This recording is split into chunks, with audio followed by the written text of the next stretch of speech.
अस्सलामुअलैकुम, welcome to my channel chemistry eta online. आज की इस वीडियो में हम लोग हाइड्रोकार्बन के चैप्टर से एक इम्पॉर्टेंट टॉपिक को स्टडी करने वाले हैं, दैट इज मार्कनिकाफ रूल्स। मार्कनिकाफ रूल्स पर ईटा में बहुत सारे क्वेश्चन आ चुके हैं, तो मार्कनिकाफ रूल को समझना बहुत ज़रूरी है। बेटा, इन क्वेश्चन को सॉल्व करने के लिए आप लोगों को मार्कनिकाफ रूल्स का स्टेटमेंट याद होना चाहिए, तो आप लोग बहुत आसानी से इसको सॉल्व कर सकोगे। तो चलो स्टार्ट करते हैं बेटा। मार्कनिकाफ रूल्स क्या कहते हैं, उसका स्टेटमेंट ये है कि किसी भी मॉलिक्यूल का पॉजिटिव पार्ट डबल बॉन्ड की उस कार्बन को अटैच हो जाएगा जिसके साथ हाइड्रोजन की तादाद सबसे मैक्सिमम हो। तो उसी स्टेटमेंट को क्या बोलते हैं बेटा, मार्कनिकाफ रूल्स। अब बेटा, सिमेट्रिकल अल्कीन के लिए हम लोग मार्कनिकाफ रूल्स अप्लाई नहीं कर सकते, ये इनके लिए अप्लीकेबल नहीं होगा, क्योंकि सिमेट्रिकल का मतलब ये है कि डबल बॉन्ड के रिस्पेक्ट में हमारे पास हाइड्रोजन का क्या होगा बेटा, इक्वल डिस्ट्रीब्यूशन होगा। अब कार्बन कार्बन डबल बॉन्ड की दोनों ओर देखो, इधर भी दो हाइड्रोजन, इधर भी दो हाइड्रोजन, तो अगर हमारे पास इक्वल डिस्ट्रीब्यूशन थी तो मार्कनिकाफ रूल इसके लिए एप्लीकेबल नहीं होगा। और एसिमेट्रिकल एल्कीन का मतलब जिसमें कार्बन कार्बन डबल बॉन्ड के रिस्पेक्ट में हाइड्रोजन की जो डिस्ट्रीब्यूशन होती है वो अनइक्वल होती है। जैसे मैंने यहाँ पर एग्जांपल लिखवा रखा है, यहाँ पर दो हाइड्रोजन डायरेक्ट कनेक्टेड है कार्बन के साथ और कार्बन नंबर 2 पर एक हाइड्रोजन कनेक्टेड है। इसका मतलब क्या है, this is said to unsymmetrical या एसिमेट्रिकल अल्कीन, जिस पर हम लोग मार्कनिकाफ रूल अप्लाई कर सकते हैं। ठीक है बेटा, अब इस पर कुछ क्वेश्चन को सॉल्व करते हैं। क्वेश्चन ये आया है जो ईटा 2011 का क्वेश्चन है, वो कहते हैं कि अगर हम लोग HX मतलब हाइड्रोजन हैलाइड जो इसको ऐड करना चाहते हैं डबल बॉन्ड के साथ, तो हाइड्रोजन कार्बन की उस तरफ जुड़ जाएगा जिधर हाइड्रोजन सबसे ज़्यादा है। तो ये किसका स्टेटमेंट है?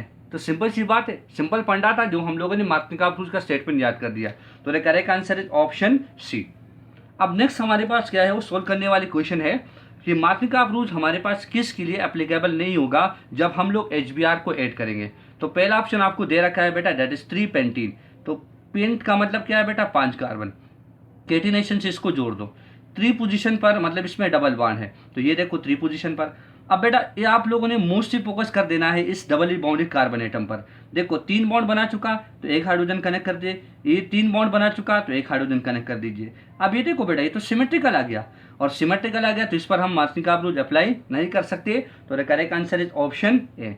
ऑप्शन नंबर बी को भी देखें, 2 ब्यूटीन। तो ब्यूट का मतलब क्या है बेटा, 4 कार्बन, उसको कैटिनेशन से जोड़ दें, और 2 का मतलब क्या है कि 2 पोजीशन पर डबल बॉन्ड है, तो आप इस पर फोकस कर दो। इसके साथ क्या है बेटा, एक हाइड्रोजन कनेक्ट कर दे और इसके साथ भी एक हाइड्रोजन कनेक्ट कर दे, तो इस पर भी मार्कनिकाफ रूल अप्लाई नहीं होगा। तो ये हमारे पास ईटा 2012 का एक ऐसा क्वेश्चन था जिसमें हमारे पास 2 ऑप्शन आते थे, मतलब ये क्वेश्चन जो दी गया था ये गलत था, मतलब होना चाहिए था कि इसमें हमारे पास एक ऑप्शन होता तो हम मार्क कर देते। 1 ब्यूटीन को देखो, अब 1 ब्यूटीन के लिए आप लोगों को मैं बता दूं कि यहाँ पर 1 ब्यूटीन का मतलब क्या है, ब्यूट मीन 4 कार्बन, और 4 कार्बन को कैटिनेशन से जोड़ दो। 1 का मतलब एक पोजीशन पर डबल बॉन्ड, इसके साथ कितने हाइड्रोजन कनेक्ट कर दूं, 2, और इसके साथ कितने बेटा, 1। तो देखो इस पर तो मार्कनिकाफ रूल अप्लाई होगा, मतलब एप्लीकेबल होगा, तो इस पर हो सकता है। और प्रोपीन का मतलब क्या है, प्रोप मीन 3 कार्बन, इन का मतलब क्या है बेटा, डबल बॉन्ड, तो इसके साथ 2 हाइड्रोजन और इसके साथ एक हाइड्रोजन, इस पर भी अप्लाई होगा, मतलब इसके लिए एप्लीकेबल होगा। तो करेक्ट आंसर हमारे पास दो आते थे, ऑप्शन नंबर ए और ऑप्शन बी दोनों आते हैं। अब नेक्स्ट क्वेश्चन को देखो बेटा, क्वेश्चन हमारे पास जो तीसरा दी गया है वो ईटा 2007 का क्वेश्चन है। वो कहते हैं कि अगर हम लोग इस HCl को इस कंपाउंड के साथ ऐड करेंगे तो इससे जो प्रोडक्ट बनेगा, मेजर प्रोडक्ट, वो क्या होगा बेटा। तो देख लीजिए, ये हमारे पास है ईथ प्रोपीन, तो हमारे पास क्या है, दैट इज CHO, और यहाँ पर है CH3। आपको मैंने बता दिया बेटा कि आप लोग को जो भी मॉलिक्यूल दी गया आप लोग उसके साथ एडिशन का तरीका सीखो।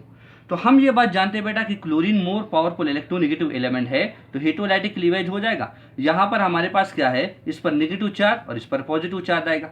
अब सिंपल सा फंडा है बेटा, हमारे पास पॉजिटिव पार्ट को कार्बन की उस पार मतलब डबल बॉन्ड की कार्बन की उस साइड अटैच कर दो जहाँ जिसके साथ मैक्सिमम हाइड्रोजन हो।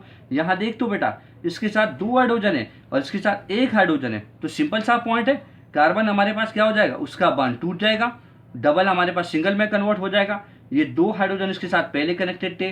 अब देखो बेटा, अब किसको कैसे अटैच कर दे, तो H पॉजिटिव उस तरफ जोड़ दो जिधर हमारे पास ज्यादा हाइड्रोजन हो, तो H इधर जुड़ जाएगा और क्लोरीन हमारे पास इस कार्बन को जुड़ जाएगा।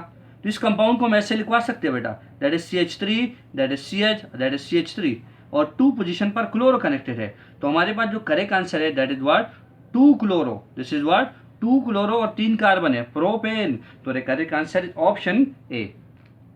अब जो चौथा क्वेश्चन दे रखा है बेटा उनको देख लीजिए। कहते हैं हमारे पास कि कंपाउंड दे रखा है जो कि ईटा 2018 का क्वेश्चन है, कंपाउंड है प्रोपीन, तो कंपाउंड प्रोप का मतलब क्या है बेटा, 3 कार्बन, इन का मतलब एक डबल बॉन्ड, इसके साथ 2 हाइड्रोजन कनेक्ट कर दो, इसके साथ 1 हाइड्रोजन, बाकी की हमें जरूरत भी नहीं है, आप सिर्फ वैलेंसी को सेटिस्फाई करके रख दो। कहते हैं कि यहाँ पर आप लोग हाइपोक्लोरस एसिड ऐड कर दो, तो हाइपोक्लोरस एसिड में हम जानते हैं क्लोरीन हमारे पास लेस इलेक्ट्रोनेगेटिव है, तो ऑक्सीजन इलेक्ट्रॉन ले लेगा, जहाँ पर इस पर नेगेटिव चार्ज आ जाएगा, इस पर पॉजिटिव चार्ज आ जाएगा।